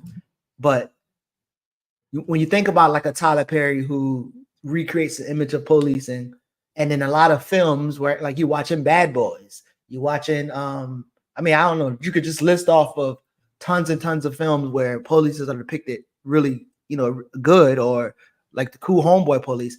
In fact, when I was riding in the neighborhood, there was a brother with some locks, and like, I mean, he looked like a street dude. He was a cop, and I'm like, a lot of people probably have this, yeah, just this perception of the police that is way more favorable than we would like to Really? acknowledge. Yeah. The idea for policing, I would understand that people have not a built-in, but an encouraged and developed sense that we need some sort of policing. But how that belief would be turned into an affinity for the police is something else for me. I feel like there's a lot of I don't know, intellectual turmoil people suffer over trying to reconcile that, a desire for there to be some police with a recognition that the police that do exist are terrifying. And so I don't know if it's a conscious reconciliation or some sort of unconscious turmoil people go through, but I think that has a lot to do with, and then we don't have, when then of course we're never allowed to have honest and routine public conversations about what could be evolved. Mm-hmm. Again, I keep thinking, you know, I haven't read extensively in all of this, but I do. One book that always stands out for me is that Norm Stamper book about policing, and him being a former chief of police in Seattle and having, you know, very negative criticisms of it, and just him talking about how even at a level of authority, he was not able to institutionalize things that would demilitarize the police or re-emphasize the police as more being part of a community as opposed to surveillance of a community. He was unsuccessful in that, and then, by the way, he turns up in that Soaked in Bleach documentary to say that were he still the chief of police, he would reopen the investigation into the death of Kurt Cobain because he's seen enough to suggest that that was not a suicide. So I always thought that that's a little interesting overlap. So for me, like in Baltimore, as consultant for organizations that has programs with police, like, and I told you about, you know, getting that get out of jail free coin. But all the experiences, it just wasn't like I've had, you know, when the police are pretty much extracting information from the young people to, you know, solve a case later. They were very antagonistic. And I remember one time when they had this program. There go your call for Ricky. Celebrate, yeah.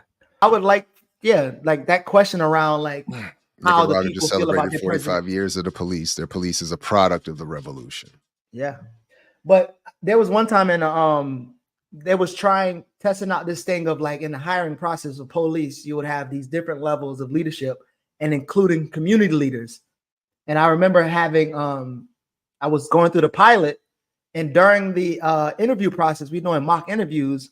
One of the police lady was saying something about there's like a weighted scale of you judging the young cadets' answers, and the answers that they was giving, they were scoring really low on my score. Like I was scoring them low, and then some of the police was like, the black lady was, oh, that's a good answer.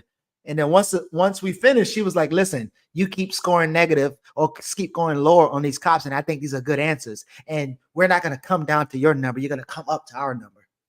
And I was like, nah, like he answered some basic ass questions. And it wasn't like, for instance, one of the questions was, how well do you know the community? And he was like, oh yeah, Baltimore, you know, the black community, and it's been 80% black. And then that was it.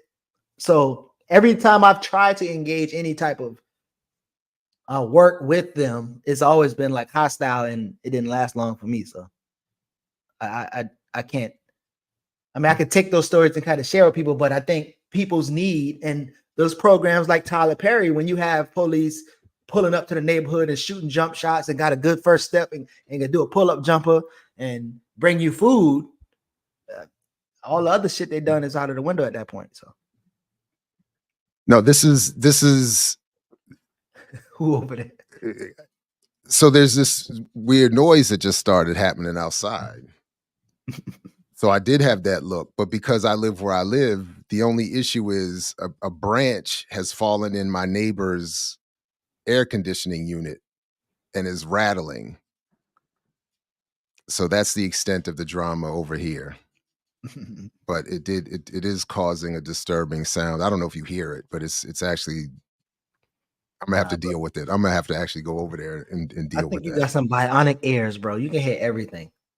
No, I just think one of my students tried to diagnose me in class Monday, saying, because I said, I tried to use it as a tactic to stop people from having discussions in the back of the classroom. So I say sometimes, can we just all have one conversation? And it is true. I started to extend this as I tell the joke that when I'm out with a group, it is true that I have to catch myself, because I don't like it when people within the group break off into separate conversations. I like for there to be one conversation that everybody's participating in.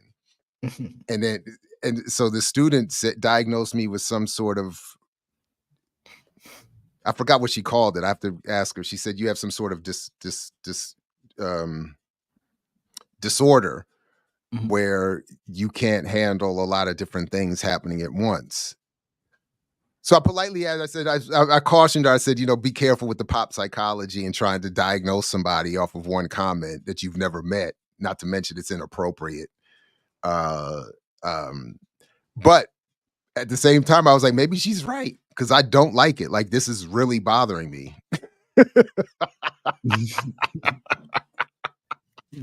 Zenzi said it's a sensory processing disorder.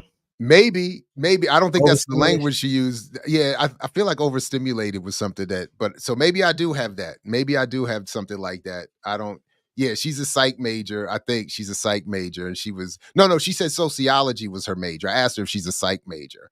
She said no, sociology. But she was saying, I know from personal experience. Yeah. And I was like, that's also not a good method for diagnosing someone else. Yeah. But I think I have a friend who's neurodivergent, and sound, like basic sounds, will trigger them more than, like, I could be like frying something and they'll like, oh wow. So maybe, but it's not always. So it's not always. It's like on and off. So it might be like how you process it or how you hear that. When my neighbor comes out to play basketball, that's like, I'm gonna have to go over there and deal with that as soon as we wrap, because that's play them one-on-one. No, I don't want to do that to these youngins, man. I can't be shattering their. If you dunk on the kid, hopes and dreams. If you dunk on the kid, he'll lose all his courage of playing basketball and just. I know, but I don't want to do that to no, what I would need to do is, plus I would actually end up having to go to the hospital myself after that. So there's none of that. That's what I have. That knuckle crazy. That's what I have. Thank you, Anthony, for the diagnosis. Anyway, so speaking of bad sounds, this is a crazy segue I'm gonna do real quick, but I think I don't want to leave without any seriousness this morning. It stopped. It must have worked itself out. Or did my wife go out there? I don't know. So it worked itself out. But speaking of real problems, reporting from what happened yesterday, updates Israel accused of new massacre as it bombs Gaza and Lebanon. So, to the people in my comments this morning, salute to you, as you know, steadfastly in your correctness, that from my place of privilege, I would have the nerve to say we shouldn't vote for people who support this. But from your place of privilege, at least acknowledge that you don't care that this is not going to stop, and is actually happening under the purview of your preferred presidential candidate. So salute to you in your level of clarity. Israeli tanks attacked northern Gaza's Kamal Adwan Hospital, causing damage to the facility's intensive care unit as it struggles with an influx of wounded. I'm sure that's part of their targeted strikes meant to reduce civilian casualties. That should be another thing we have in our drinking game. An Israeli army strike on the besieged Jabalia refugee camp. A large number of people in what the Gaza's Civil Defense Agency described as a major massacre. The Committee to Protect Journalists has denounced Israeli allegations against 6 Palestinian journalists working for Al Jazeera in Gaza after Israel's military accused them of being terrorists. Israeli air raids have again hit Beirut's southern suburbs shortly after the army issued forced evacuation orders. Well, at least they did that. At least 19 people were killed in Israeli attacks on Lebanon over the past 24 hours, Lebanon's government said. The Israeli military said 5 soldiers were killed and 7 seriously wounded in clashes with Hezbollah in southern Lebanon. So we have, I just want to quickly highlight that we have hospitals, civilian wounded, large numbers of people in a massacre. They say 3 journalists got killed too. 3 journalists who were dubbed as terrorists, 19 more people. I'm sorry, at least 19 people were killed in Israel attack. No, in Israeli attacks. No, so 19 more people killed in Lebanon, but we have 5 soldiers and 7 soldiers wounded on the Israeli side. So it's a whole lot of people and civilians and hospital residents versus soldiers who are in someone else's country. So I just want to, quickly highlight that. And then Germany authorized more than $100 million in military exports to Israel in the last 3 months, Foreign Office data showed. So the Germans continue to make that overcorrection in support of more genocide, having engaged in it themselves half a century ago. So didn't they say or almost a century ago at this point? The many illegal things that constitute a war crime is firing upon the press. So there's a bunch of press cards that said that's not clearly identified though. It just says press all over the front of the car. That's hard to see. That's hard to see. That's not clear. You're right. And plus, Israel said they were terrorists. So terrorists always can spray paint press on a truck. Terror press. Got it.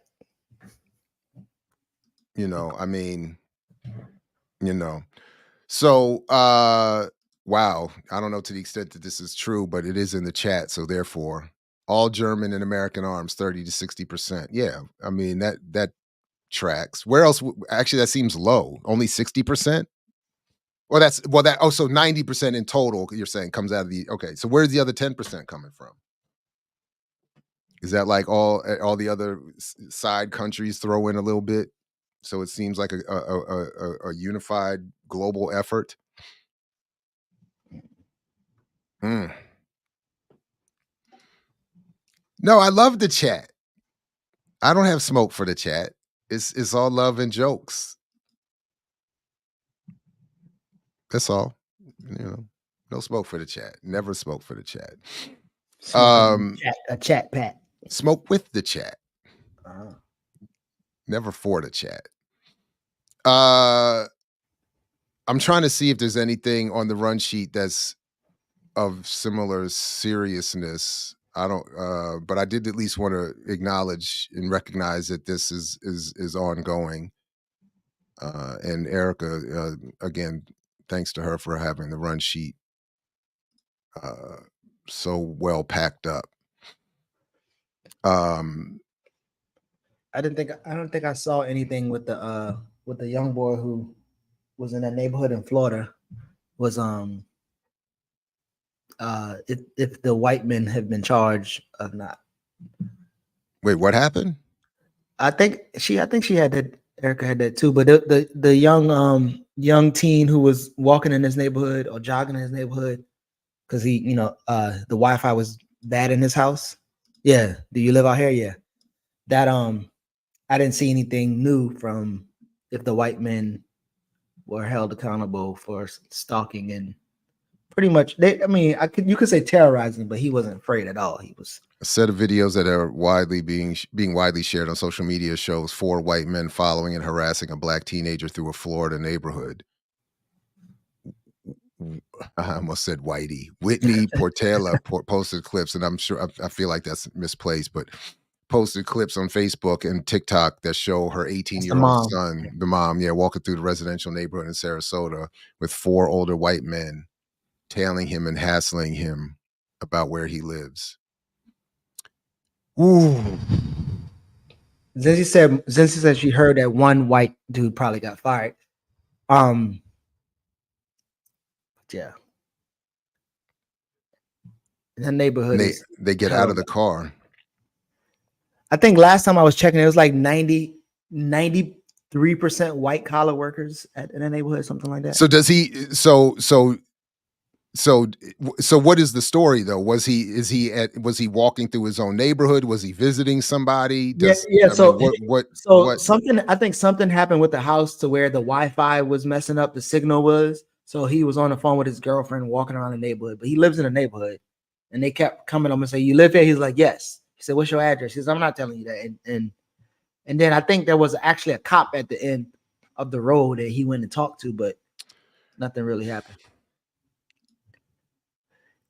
But again, isn't that so? The assault plus assault and battery is only when you physically or I guess move at somebody. But wouldn't that still be assault right there? I honestly don't know. My instinct is to say no, but I don't know. I think that there has to be. I don't know, and I'm just self-censoring a lot of initial thoughts here. I don't know. I don't know. I think what they did is particularly for this day and age about as good a thing you could do. Contact. Well, I don't know that they contacted any so-called authorities, but they put it on social media.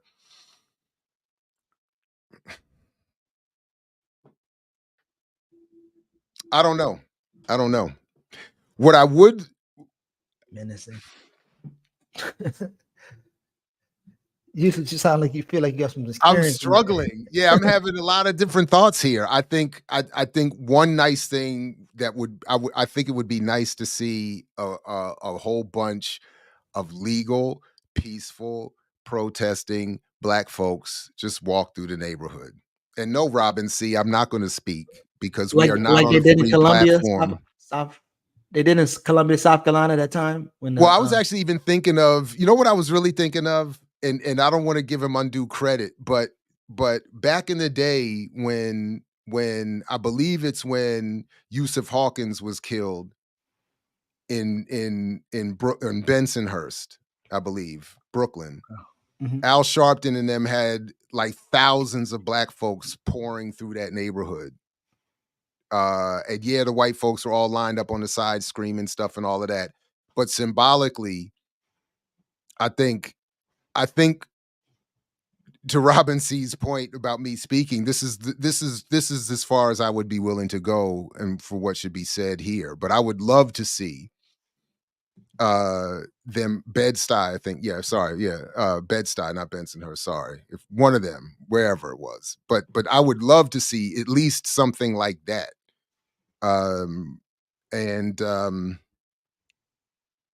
And everybody could be chanting, "We all live here," or we all live here. We all just moved in. I don't know. I think responsibility. I'm just going to leave it. I'm just going to stop there. That is infuriating. Yeah. That is infuriating. That Also, white kid rode by and called my daughter a nigger last year. And my desired response is wildly inappropriate for a civilized society. Like So that's why I should just, you know, that's why it's I think it's good to stop, because So- if yeah. So somebody was insinuating again, because the comments that Trump made about the Haitians or other people are eating dogs and cats or whatever, like in that particular neighborhood, again, that's 95% white collar workers, but the three major industries is construction, farming, and tourism. And so when you think about that comment, it's kind of like they're thinking about, what are you doing here? Are you are you one of those people that's going to eat our cats or whatever the case may be? But I think even I don't know where those white men from, but they look like they're very interesting white men. You know, I just hate the idea that this young man was by himself. I hate to think of situations where, and I guess theoretically these four white men could in other areas be deemed not to be punks and cowards, but in that moment, that is extreme cowardice and punkishness to harass a young teenager by himself with four of you. Right.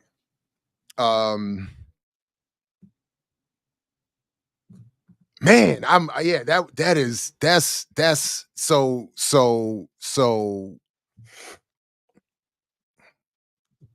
you know, there's this video going around of Drake's former bodyguard throat punching this dude in the gym.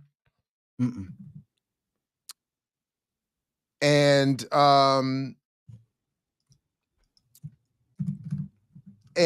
the same dude, because I do follow some of these weightlifting channels and stuff like that. This dude, this is what it's reminding me of a little bit.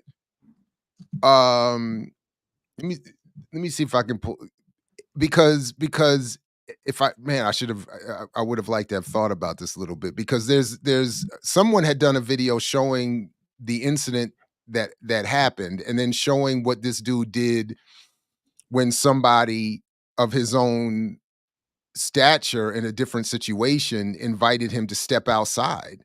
And he didn't do it, is of course the point. He didn't do it. So you walk up on a smaller, you know, less, you know, he's also a weightlifter, but not somebody as big as you, and not somebody who is as aggressive as you. And you do this, and then when somebody is there, Mike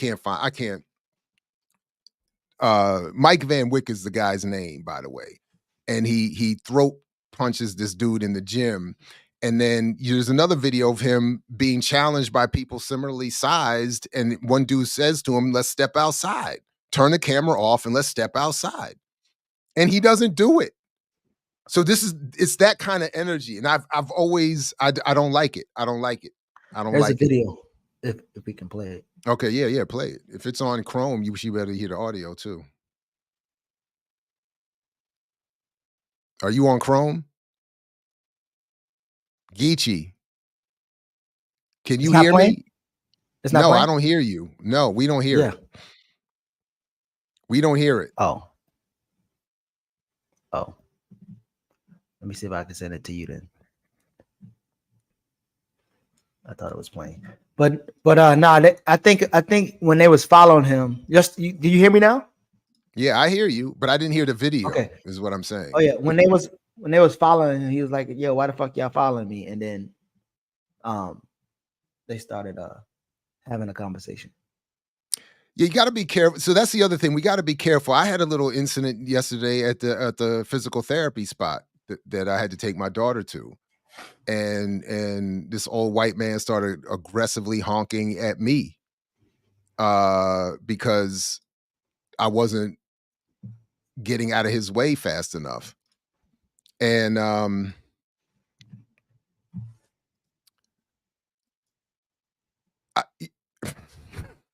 listen, man, I'm telling you, man, one of our last study groups with, did I put that in there? No, I put that in. Somebody asked for the link to where Quentin asked was the link where they can see me, Eugene, and Hiram talking about the elections, and I just put it in the chat there. It was a good conversation. Shout out to Cam and Hiram. What are Lateef talking about? But anyway, I don't know. One of our last study groups with Asafo, we was talking about McKeith McLaughlin. That was the black brother who the old white man was yelling at his wife. Oh no, he's saying you picked a conservative outlet. Why are you making us read conservative? Nobody reading it. We was watching a video on YouTube. But the story. You want me to play his video? Is that what you're saying? Yeah, I was trying to, because it wasn't playing on mine. But I don't know if you remember McKeith McLaughlin, who came and pushed the white man down who was yelling at his wife in the gas station, and then the white man turned around on the ground and shot him in front of his wife. I don't know if you remember that story. No, that's what I'm saying. It's The fuck is y'all following? Why, man? You don't tell me what the fuck I should not and should be. You better watch yourself.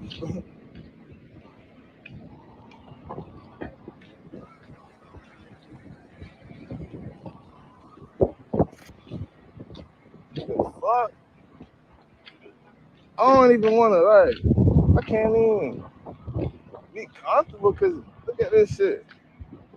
Then y'all coming up the blockway for people. They trying to walk and shit with their kids. These people out here following me and shit. This ain't weird. Look at the neighborhood creepers. The neighborhood creepers. Yeah. Damn. What the fuck? And Buddy, look at Buddy. He's still creeping. Steve. No, Steve.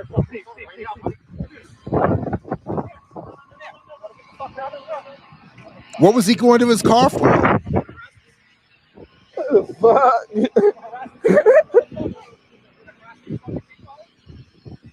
Hey, that's some weary shit, my boy. Damn.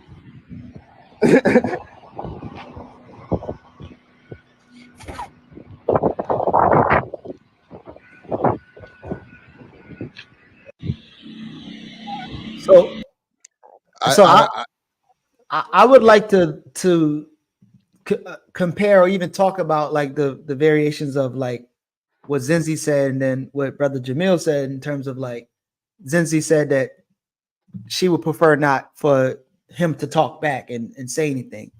And then your brother said the young boy wasn't soft. And I'm like, I think, especially in situations like that,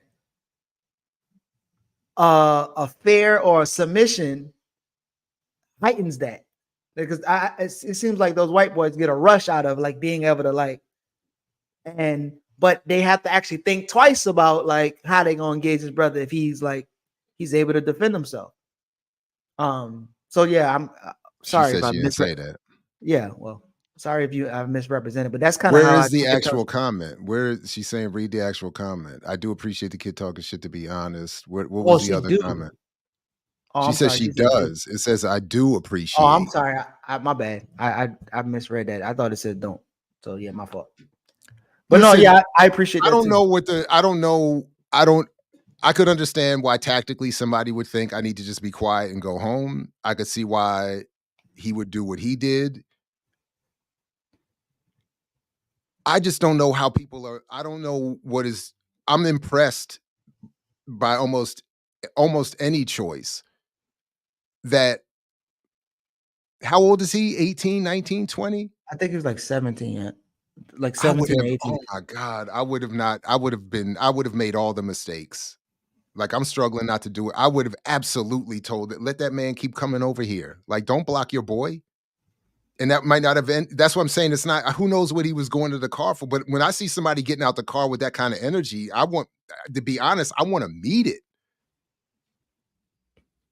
And I'm not saying that's right. I just, when I saw that, I'm like, oh man, yeah, get out the car. Like, really? You should have stayed in the car. You should have stayed in the car. But see, this is but I think that's but actually I think as a 53-year-old, I do think I mean, I think man, I don't sizing know. up, I'm really struggling. but with this. no, but like so sizing up the situation. I think he did perfectly fine. He did the right sizing- thing. Yeah, he did sizing the up right the thing. situation, like one, there's no fear here. Like, yo, what the fuck you doing? Mhm, But I think the mhm. other way around, like if you say, oh, you get in a car, what you gonna do? That That's gonna doesn't help. change. That's gonna change the dynamic, and you might can knock one. I'm sorry, you might can knock one or two of them out, but you ain't gonna win that fight. I know, but see, that's again, I'm acknowledging my illogic. The logic isn't about winning. That's the illogic. It's not. That's the point. That's what I'm grappling with, because logically it's 1 against 4. You only have your cell phone. Just keep walking. Make it a joke. Keep it light, like he was doing. Engage the other people walking down the street. Like, I'm not the problem. Look at the people that's the problem. I think what he did is exactly right. What I'm feeling for is, one, the lack of safety that one person is bound to feel, even if he's not stressed over it. There's got to be some recognition that I'm outnumbered here. This is not. So I feel bad that anybody's in that position. Right. I don't like that anybody would be forced to make the like the 17-year-old me, who would not have handled that well, should not have been in that position in the first place, to then be judged for not handling it well, is my point. And I just think, again, why I just want to go back to that initial point. We need more organized collective involvement so that people aren't tasked with suffering that on their own and having to respond properly and make all the right decisions. Because it is dangerous out here. And people, if who knows what that dude is going for. And in Florida, where you have all these rights and protections to do all this stuff, all that. So I just don't like watching that stuff for the first time live. I think that's really I need time. But yeah, I hope that this generates some sort of organized, principled, legal, safe response from the community. So it's almost similar to the other. I think it's another story that Erica had in there that I saw before about the deaf brother. Oh, no, wait, I'm sorry. Wait a minute. Speaking of Erica, I got to leave. No, my bad. It's 10 o'clock. I have to go because I have to get ready. I'm actually doing a short presentation for future Dr.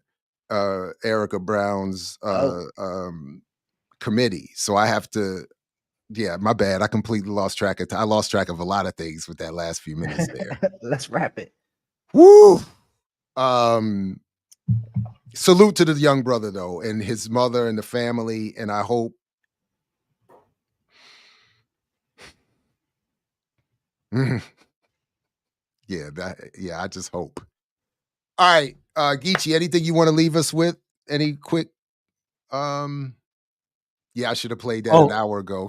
Nah, get your notes ready. Make sure you tune in tomorrow. I think that was a good conversation. Right, with Professor Nimps. Yeah, so make sure absolutely y'all lock in, get your popcorn, and bring all your Kamala fans. Kamala, sorry. Oops. It's funny because I was reviewing that debate that I had with Greg Carr, and he made all these references to Lenin that I avoided in the moment because I hadn't read Nimps's work and we hadn't had the conversation we have had that is going to air tomorrow morning. So now Carr used Lenin. Oh yeah, I did remember he said Lenin one time. I did remember, but I couldn't remember what he was talking about. And he did it wrong and incompletely, but he did. And I just wasn't in the moment.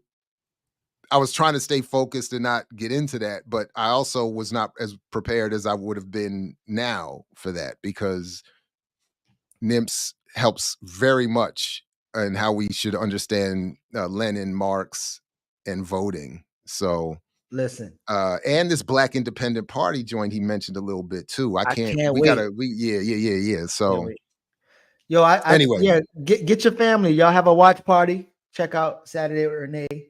Get some popcorn. Get your little drinky popcorn. drink. No, that's too early. Unless you're in Baltimore, in which point you need to be at the BAP convention. So go to blackallianceforpeace.com for more on that. And otherwise, yeah, make sure you like, share, subscribe, put this in the socials, tag Black Liberation Media, go to blackliberationmedia.org for more on how to support the platform. And peace, everybody. Peace. Only if you're willing to fight for it, goddammit. All right. Thanks again, everybody. Shout out to the remixers and the wonderful chat that I was definitely not Zenzi taking shots at today. Love y'all to death. All right. We got nothing hot as an outro, so it's just gonna be peace, everybody. We ain't got no outro.